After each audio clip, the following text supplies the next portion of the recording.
Abra sua Bíblia no Evangelho de Marcos, capítulo 1.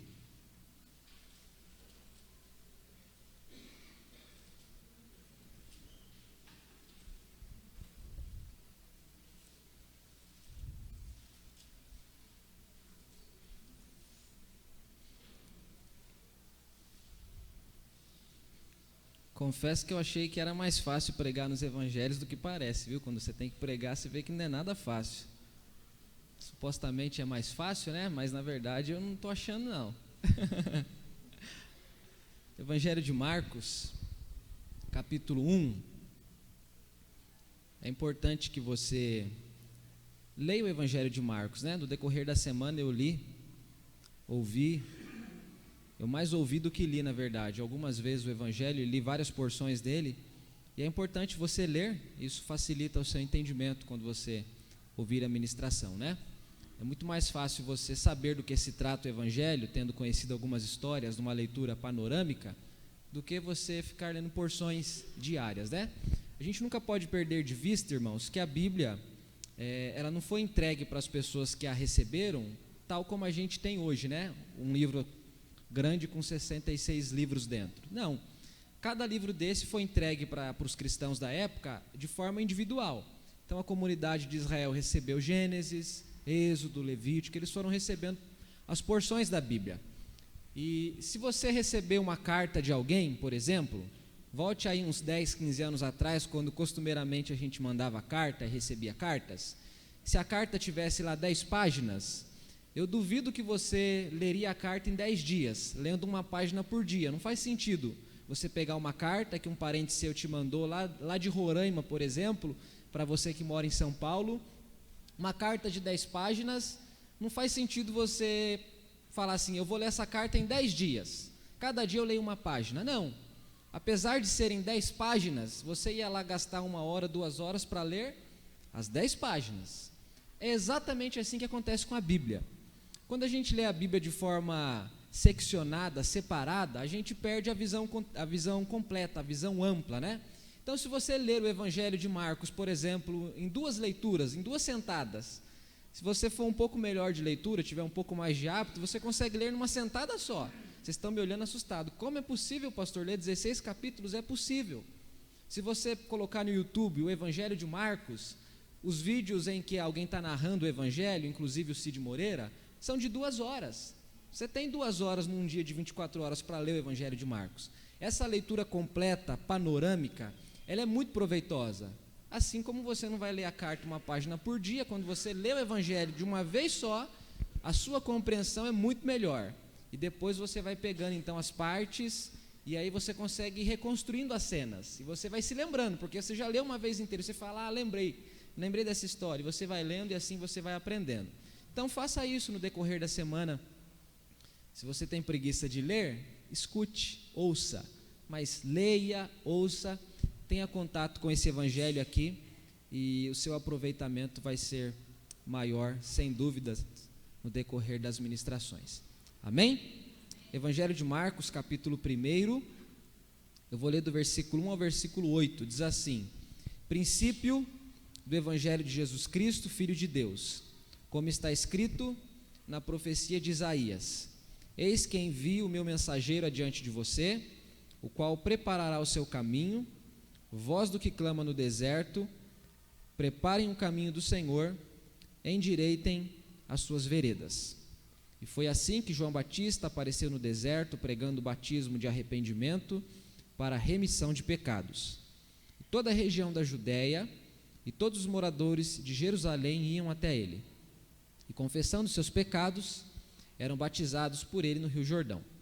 A roupa de João era feita de pelos de camelo, ele usava um cinto de couro e se alimentava de gafanhotos e mel silvestre.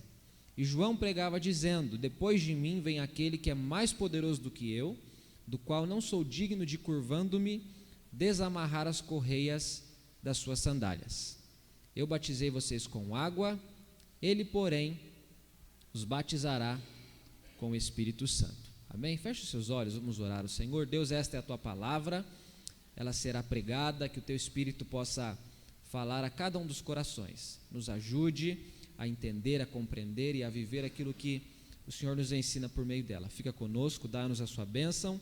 Nós pedimos ao Senhor, em nome de Jesus. Amém. Irmãos, a gente viu a semana passada com o pastor Ramsés ministrando que esse evangelho provavelmente foi o primeiro a ser escrito. Apesar de na nossa Bíblia aparecer primeiro Mateus, cronologicamente Marcos deve ter vindo primeiro. Foi escrito por esse homem que chamava-se Marcos, o nome composto dele era João Marcos, né? Um nome hebraico, outro nome grego. E o versículo 1, ele diz assim: princípio do evangelho de Jesus Cristo, Filho de Deus. Logo no versículo 1 ele já diz do que ele vai falar. Ele diz que esse texto que ele está escrevendo se refere ao princípio do evangelho de Jesus, que é Filho de Deus. Se Marcos é o primeiro evangelho a ser escrito do Novo Testamento, ou um dos primeiros livros do Novo Testamento a ser escrito, e se ele se refere diretamente a Jesus, é importante que Marcos deixe bem claro a respeito do que ele vai falar. Quando o último livro é escrito e é colocado no cânon, na estrutura que a gente tem hoje, que é o livro de Malaquias, passaram-se 400 anos em que não houve revelação de Deus escrita a ninguém. Há um período chamado de período interbíblico, ou período do silêncio, em que 400 anos Deus não falou com o povo de Israel, Deus não falou com as pessoas que o serviam. 400 anos depois nós temos o nascimento de Jesus, a vida de Jesus, e aí a gente tem então no período do Novo Testamento, lá pelo finalzinho da década de 40, os primeiros textos que começam a ser escritos: Gálatas, Tiago, Marcos, e aí a gente tem a sequência.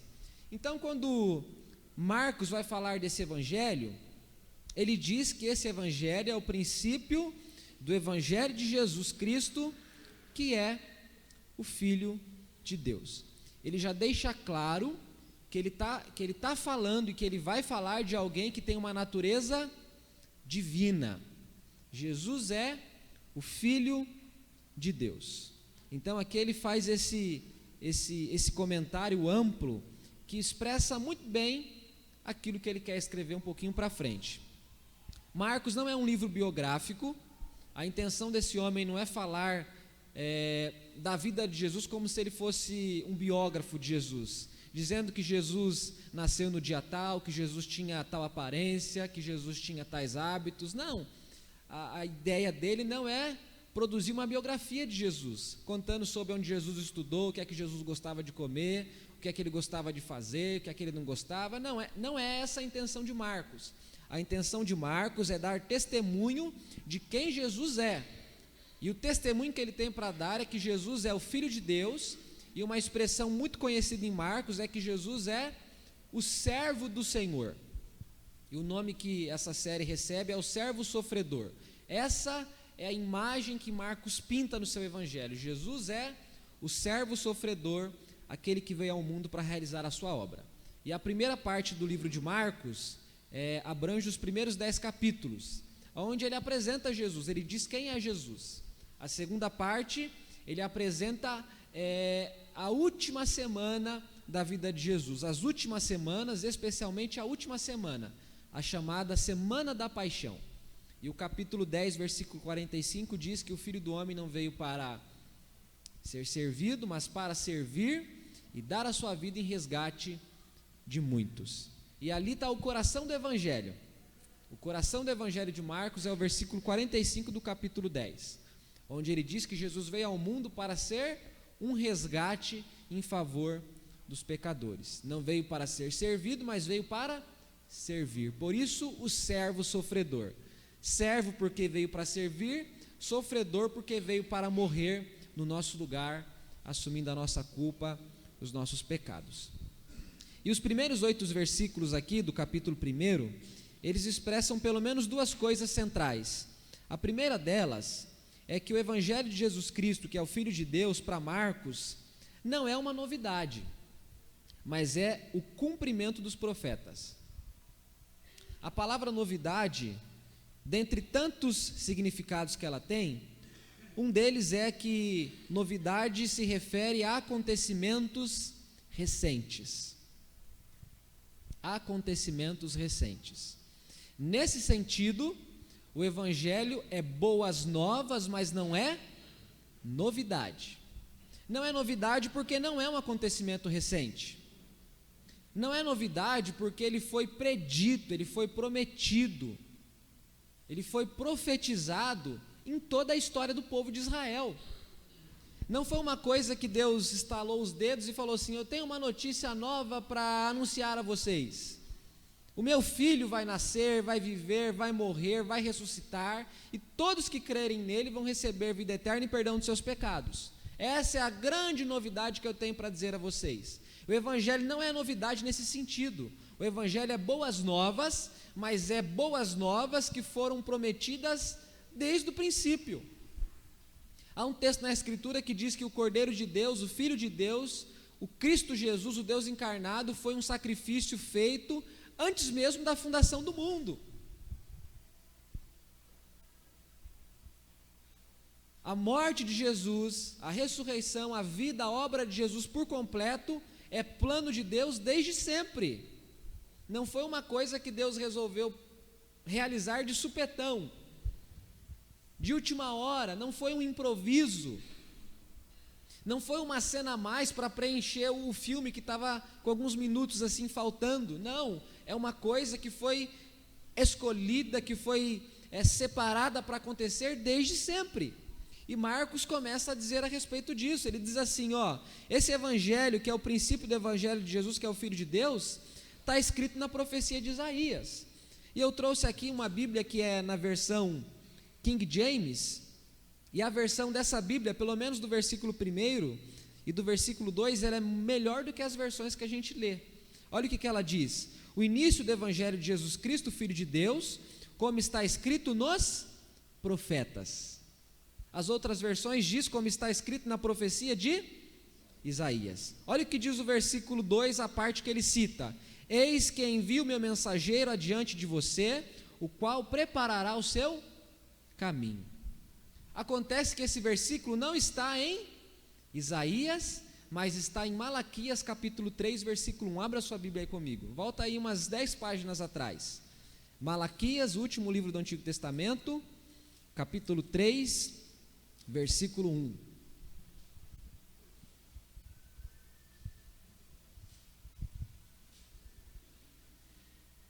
Diz assim: eis que envio o meu mensageiro, que preparará o caminho diante de mim. É o mesmo versículo que Marcos está citando. Eis que envio o meu mensageiro adiante de você, o qual preparará o seu caminho. Então essa tradução diz que essa profecia está escrita em Isaías, mas o texto de Isaías é a segunda parte do versículo 3, que diz assim: vós do que clamam no deserto, preparem um caminho do Senhor, endireitem as suas veredas. Esse texto aparece lá em Isaías capítulo 40, versículo 3. Esse é o texto de Isaías. A primeira parte do texto refere-se a Malaquias capítulo 3, versículo 1. Então, na verdade, Marcos está fundamentando a sua escrita, a sua notícia, aquilo que ele tem para contar às pessoas, e ele está dizendo que isso que ele tem para contar, isso que ele está contando, isso é o evangelho de Jesus. Isso não é novidade, porque foi falado sobre isso muito tempo atrás, mas isso não é apenas cumprimento da profecia de Isaías, mas da profecia dos profetas. Marcos não escreve para judeus, então ele não fica resgatando as coisas do Antigo Testamento. É esse texto aqui, e parece que tem mais um texto apenas em que ele resgata alguma coisa do Antigo Testamento. Ele está escrevendo para os romanos. Os romanos não conheciam o Antigo Testamento. Pouco importava ele dizer para os romanos que essas coisas foram resgatadas de lá. Mateus, que escreve para judeus, sim, ele sempre se ampara naquilo que foi acontecido e prometido lá no Antigo Testamento, porque o judeu conhecia a Escritura, então ele tinha a ponte para ele fazer a travessia. Ele falava: estou entendendo, aquelas coisas lá se referia a ele hoje, entendi. Marcos não escreve para judeu, então ele não tem esse propósito. Mas aqui ele faz essa citação até porque ele está iniciando o seu evangelho. Ele está mostrando que o evangelho, que Jesus, que o Filho de Deus, não é uma coisa nova no sentido de novidade, de acontecimento recente, mas é algo que está amparado, ancorado nas profecias do Antigo Testamento. Assim Marcos faz essa ponte, ele faz essa conexão. Nós sabemos que Jesus foi prometido lá no Antigo Testamento. Deus disse para Eva que o descendente dela pisaria a cabeça da serpente. Deus disse a Abraão que ele seria a bênção para todas as famílias da terra. Deus disse de alguma forma para Jacó, e Jacó disse ao seu filho Judá que da tribo dele viria aquele que reinaria e que carregaria consigo o cetro da justiça. Deus disse a Davi que ele havia feito uma aliança com Davi e com a sua casa, de modo que nunca faltaria no trono de Israel um descendente de Davi. Deus reafirmou essa promessa a Salomão, e disse: Salomão, se você for fiel a mim, se você andar nos meus caminhos, eu vou cumprir na sua vida, na sua família, aquilo que eu prometi para o seu pai. E essa promessa percorre toda a Bíblia, de modo que ela se cumpre em Cristo Jesus. Então Jesus de fato é o cumprimento das profecias dos profetas, não é algo novo, e Marcos está falando disso. Assim como as profecias apontavam para Jesus, elas também diziam respeito àquele que seria o antecessor de Jesus, o mensageiro, o precursor. Tanto é que o versículo 2 diz: eis que envio o meu mensageiro adiante de você, o qual preparará o seu caminho. Voz do que clama no deserto, preparem o caminho do Senhor, endireitem as suas veredas. Se você não tivesse o versículo 4 ao versículo 8, você não saberia de quem se trata. Quem é esse ser? Quem é essa pessoa? Quem é esse homem? Quem que é esse mensageiro? Quem é esse que levanta a voz e diz assim: preparem um caminho, endireitem as veredas? Quem que é esse fulano? Quem que é essa pessoa que está anunciando essa mensagem? A profecia apenas dizia que haveria alguém que faria isso, mas não dizia quem seria. O profeta Malaquias diz que alguém viria no poder de Elias. Jesus interpreta isso e fala que quem veio no poder de Elias é João Batista. Aqui Marcos está mostrando que o evangelho não é novidade, mas é uma coisa que foi prometida, que foi predita no Antigo Testamento, mas a promessa não tinha apenas a ver com Cristo, mas com aquele que seria o preparador do caminho de Cristo. Eu acredito que você se lembra que Jesus começa o seu ministério com 30 anos de idade.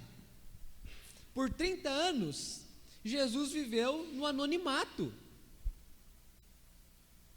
A única coisa que a gente sabe de Jesus nos primeiros 30 anos de vida dele é que ele nasceu na Belém da Judéia, conforme diz Mateus. É que nos primeiros anos de vida, nos primeiros meses de vida, ele morou no Egito, porque o Herodes queria matar todas as crianças, estava matando as crianças, e um anjo de Deus aparece para José, para Maria, e diz assim: fogem, porque o menino tem que ficar vivo, ele não pode morrer. E eles vão para o Egito, eles moram ali por algum tempo. Herodes morre, o anjo aparece de novo para José e para Maria e dizem: podem voltar para a terra de vocês, porque o perseguidor do menino agora está morto, ele está livre dos perigos que Herodes queria oferecer a ele. Lucas capítulo 2 diz que aos 12 anos de idade Jesus foi com seus pais para Jerusalém na festa, e ele é esquecido, e depois a gente não sabe nada mais desses 30 anos de vida de Jesus. Foram 30 anos em que ele viveu como todo mundo vive: comeu, tomou banho, dormiu, trabalhou, viu sol, viu chuva, viu vento, viu calor, normal, a vida seguiu normal para ele, era um homem, ele é um homem, mas ele não havia iniciado o seu ministério, ele não havia feito milagre algum, ele não havia aberto a sua boca para pregar nada. A A Escritura pelo menos não ensina nada disso para nós. A gente só pode confiar naquilo que a Escritura diz. Durante esse período em que ele não fez nada daquilo que ele faz em 3 anos, tem alguém que está fazendo alguma coisa. João Batista, que é um homem primo de Jesus, 6 meses mais velho do que Jesus. Lucas explica isso. E ele é esse homem, ele é esse mensageiro que vem na frente de Jesus, na frente no sentido de iniciar o ministério antes do início do ministério de Jesus, porque eles só eram 6 meses de diferença de idade. Não é tanta coisa assim, mas o ministério público de João Batista começa primeiro do que o ministério público de Jesus. Ele é esse mensageiro que está preparando o caminho, e enquanto ele está preparando o caminho, o texto diz que ele está chamando os homens para endireitar as veredas, porque isso é a maneira que eles têm para preparar o caminho do Senhor. E ele é uma voz que grita, que clama, que convoca os homens a Jesus.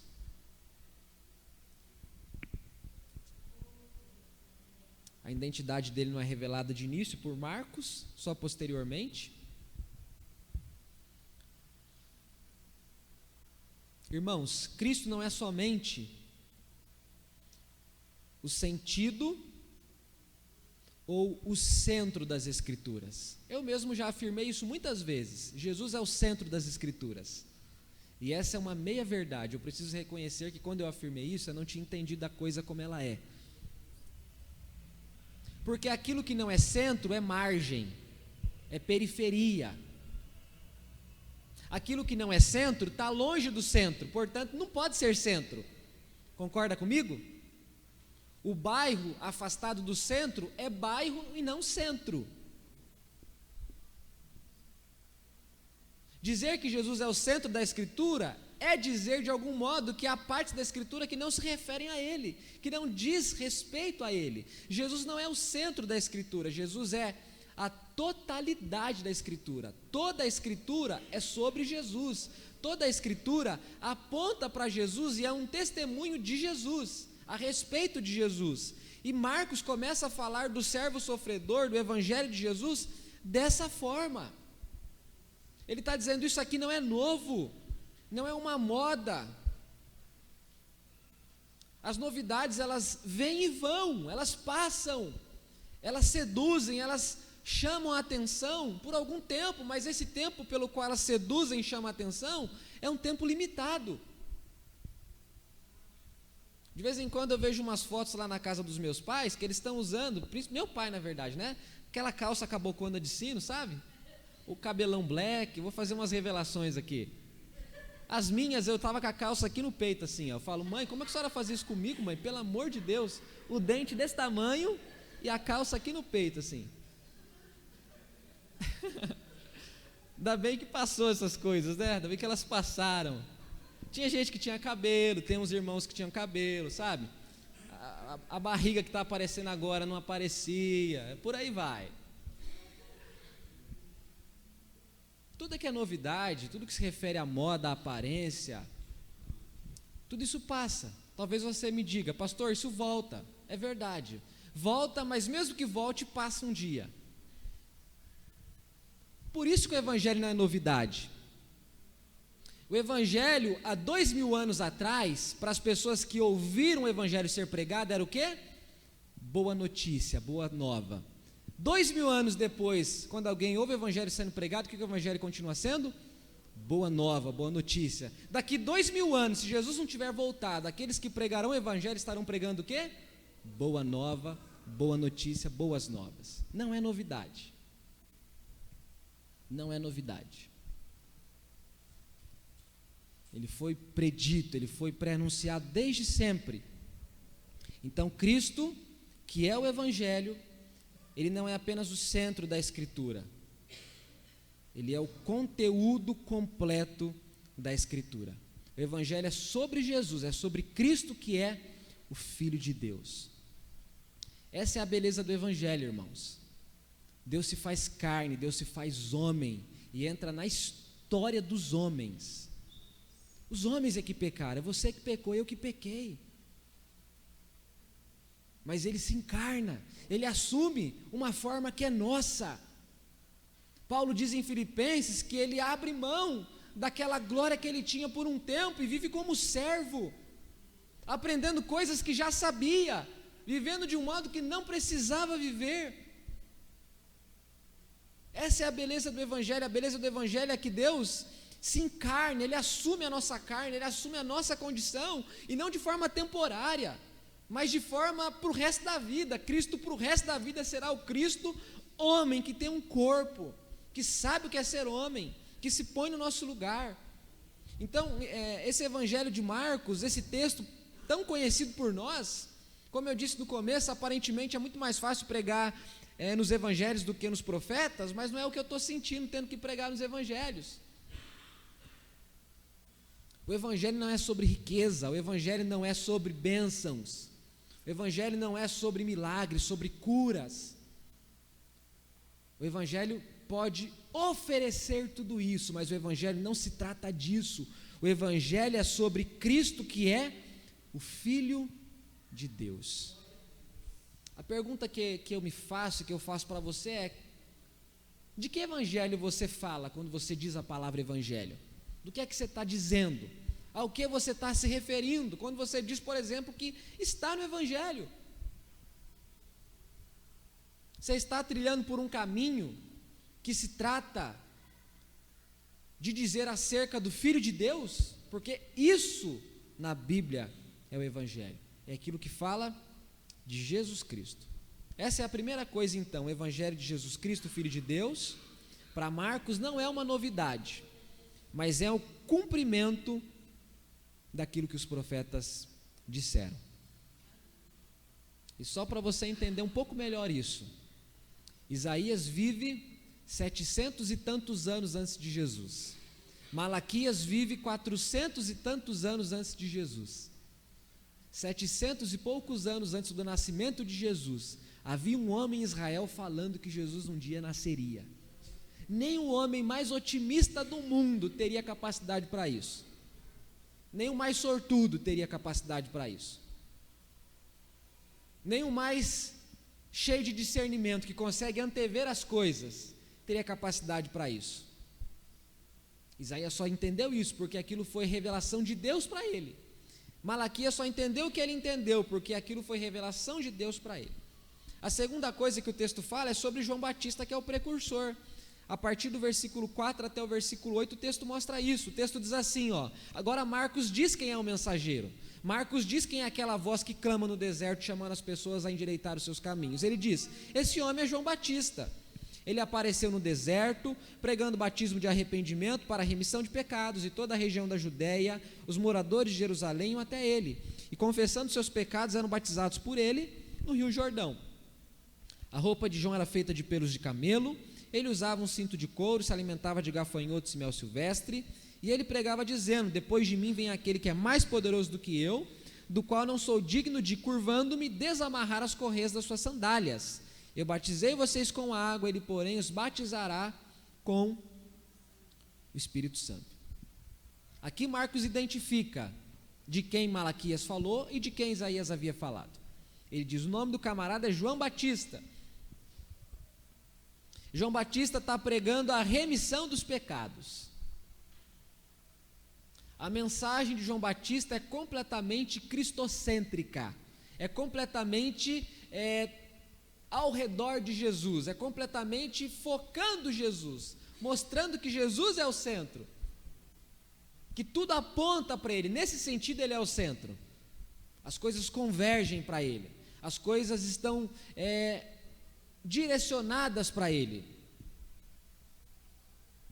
João Batista diz, melhor dizendo, Marcos diz, João Batista está no deserto pregando, e ele está pregando um batismo de arrependimento para a remissão dos pecados. A grande mensagem do Evangelho é que Cristo foi a propiciação feita no nosso lugar, ou seja, Ele foi a oferta feita, o sacrifício feito no nosso lugar. Não é por sangue de touros, de bozes, de cordeiros que as pessoas recebem perdão, mas é somente pela fé no sangue de Cristo. João Batista fala disso. texto diz assim, que ele pregava arrependimento para remissão de pecados. Ele acertava em cheio aquilo que é a mensagem do Evangelho. O Evangelho é Deus dizendo aos homens que o único meio possível de salvação é crer em Jesus, e quem crê em Jesus recebe remissão de pecados, e para se receber remissão de pecados, aquele que crê em Jesus se arrepende dos seus pecados. Essa é a mensagem de João. É isso que João Batista pregava, e ele é um pregador um tanto incomum. Esse camarada vive no deserto, e ele veste roupas feitas com pelos de camelo, ele come mel silvestre, gafanhotos, ele tem uma alimentação totalmente diferente, talvez resultado do lugar onde ele está vivendo, né, da geografia onde ele está localizado. Esse camarada aqui, ele era como que alguém que renunciou à vida como a vida era vivida na cidade, por exemplo. Ele vai para lugares isolados, muito parecido com Elias. Aquilo que a Bíblia diz, que esse homem viria no poder de Elias. Elias era assim, ele morava em lugares distantes, a dieta dele era muito diferente, né, muito incomum. Um camarada assim, rude, aquele cara do campo mesmo, né, matutão. João Batista é assim também, de família sacerdotal, né, filho de Zacarias.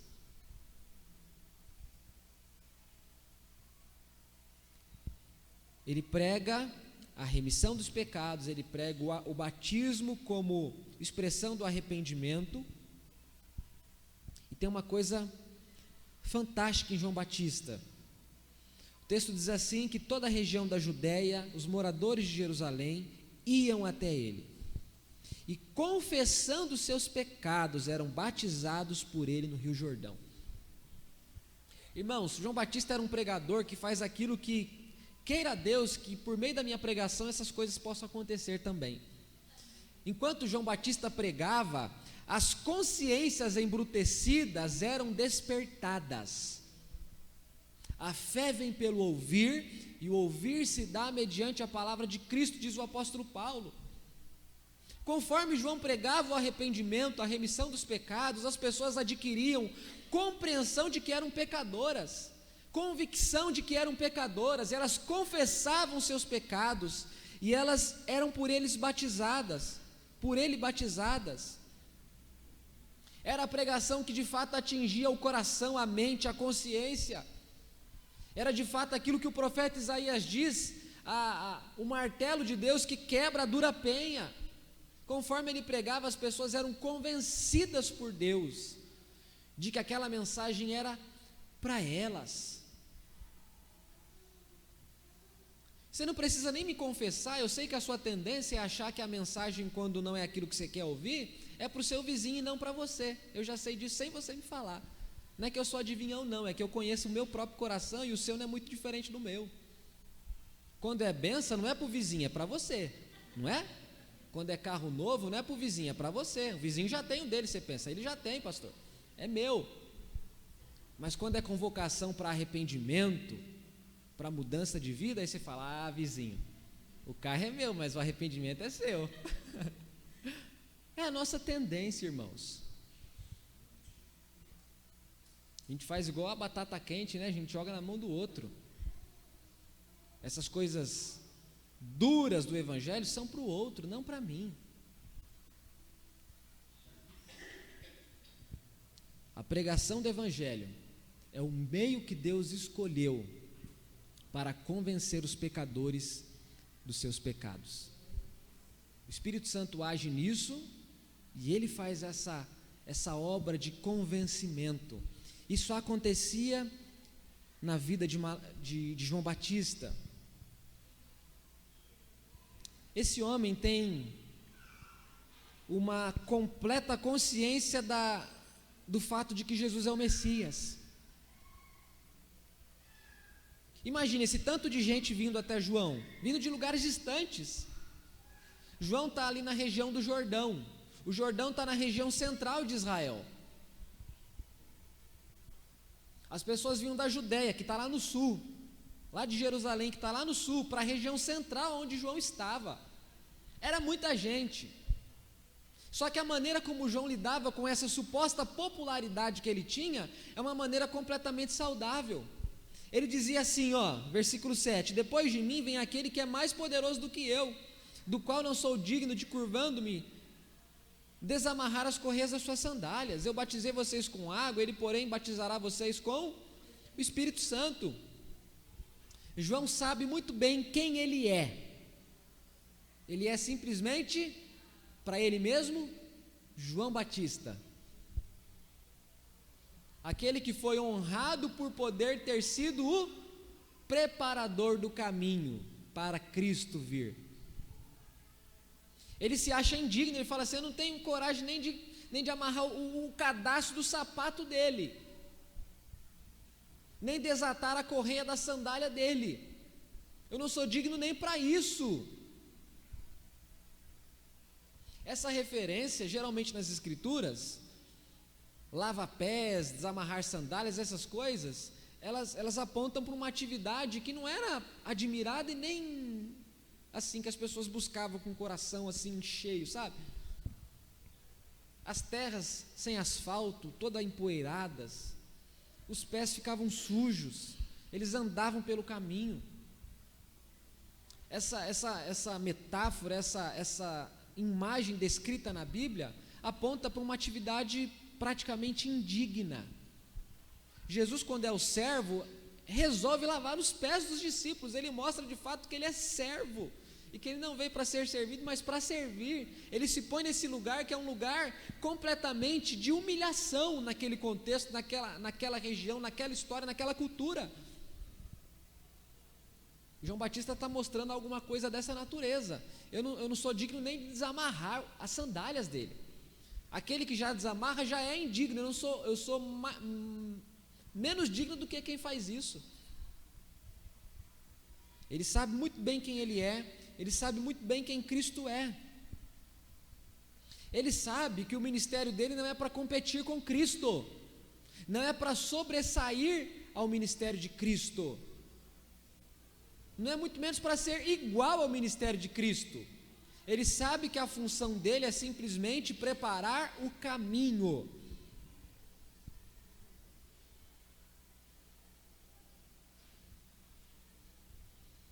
Ele diz assim: depois de mim vem aquele que é mais poderoso do que eu. Não se esqueça, até aqui Jesus não havia se manifestado publicamente, dando início ao seu ministério. Aqui Jesus tem 30 anos de idade, provavelmente.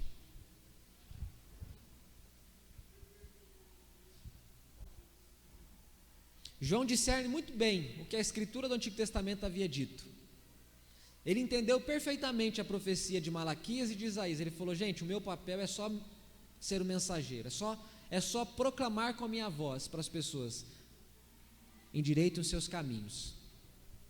O que tem muito a ver com a mensagem de arrependimento que ele pregava, né? Endireitar os caminhos é se arrepender, é retornar a Deus.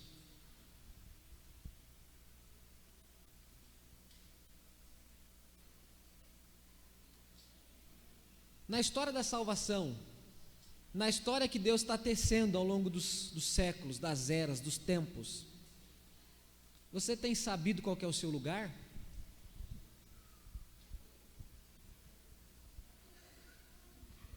Porque ele diz assim: princípio do Evangelho de Jesus Cristo. Eu não disse isso, mas talvez você ficou com uma pergunta. Se é princípio, tem que ter um meio, tem que ter um fim. Onde é que está o meio desse Evangelho? Onde é que está o fim desse Evangelho? Algo que a gente pode entender é princípio, porque esse Evangelho continua sendo pregado no ministério dos apóstolos. Quem inicia é Cristo, mas quem dá prosseguimento, no sentido de fisicamente proclamar, é os apóstolos, mas Cristo prega no poder do Espírito, porque é o próprio Deus, e os apóstolos vão pregar no poder do Espírito. E os apóstolos se foram, cessaram, a igreja continua pregando esse Evangelho no poder do Espírito. Então Deus continua fazendo a obra dele no mundo. E nessa obra que ele está fazendo, você já discerniu qual que é o seu lugar? Essa é a pergunta que a gente deve se fazer. Os discípulos de Jesus por muito tempo não entenderam. Eles queriam saber quem é que ia sentar do lado de Jesus lá no céu. Quem é que vai sentar à tua direita, à tua esquerda? Quem é que vai assumir os lugares de honra?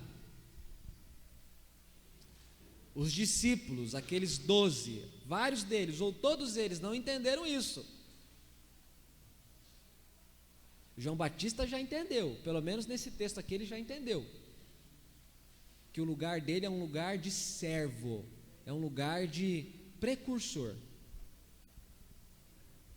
João entendeu que a vida dele, que as ações dele, que a pregação dele, que a maneira dele viver, deveria apenas apontar para o fato de que Jesus é aquele que Deus prometeu ao mundo como salvação.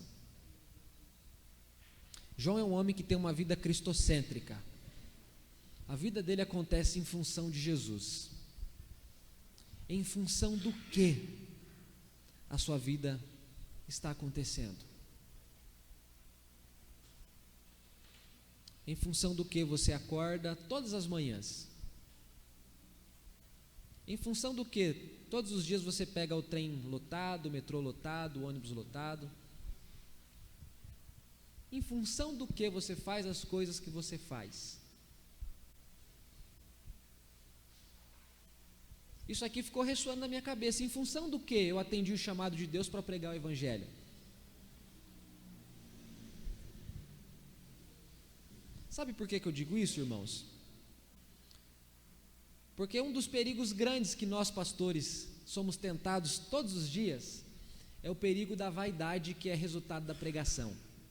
A pregação é uma coisa pública, a oração é uma coisa secreta, mas a pregação é pública. Com a pregação a gente recebe obrigado, a gente recebe elogio, a gente recebe admiração, a gente recebe prestígio. E fácil, a gente assume o lugar de alguém que está competindo com Jesus, ou competindo com os outros servos que ele alistou para essa mesma obra. João Batista me ensina a cuidar do meu coração para que eu não caia nessa tentação que é tão sedutora. Porque todos vocês, todos nós, gostamos muito da aprovação, gostamos muito da admiração dos outros, gostamos muito do prestígio que os outros nos oferecem, nos dão. Em certo sentido, a gente precisa disso, não no sentido pecaminoso do termo, mas no sentido humano do termo. Você sabe o que é fazer a comida e alguém falar, a comida estava boa. Esse sentido não é pecaminoso, mas pode se tornar um sentido pecaminoso. João Batista está completamente cônscio, ciente do lugar que ele ocupa, aquilo que ele tem que fazer, aquilo que ele foi chamado para fazer. A nossa vida, o nosso testemunho, a nossa postura, de algum modo, prepara o caminho do Senhor no coração dos ímpios. Vou explicar o que eu quero dizer para você. Tem muita gente que é completamente resistente ao Evangelho. Muita gente, eu mesmo conheço várias pessoas assim. Ao Evangelho como ele é pregado de forma infiel. Mas a capacidade de testemunhar desse Evangelho, muitas vezes, se torna um caminho que vai preparando o coração das pessoas para que esse Evangelho seja pregado depois. O bom testemunho, não a moralidade, não nada disso fora do Evangelho, mas o bom testemunho de fato, aquele genuíno, aquele verdadeiro, aquele real, prepara o caminho para quando o Evangelho for pregado. Talvez na questão do testemunho, do exemplo, nós também agimos tal como João Batista agia, no sentido de preparar o caminho. A gente dá o bom testemunho, a gente evidencia o que é ser um crente, o que é ser um cristão, e quando esse Evangelho, quando esse Cristo é proclamado, as pessoas se rendem à pregação desse Evangelho. Amém?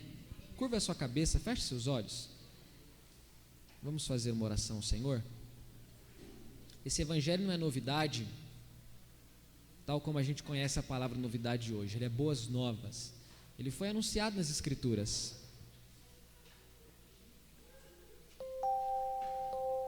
Esse Evangelho é pregado por homens. por homens comuns, como você e eu.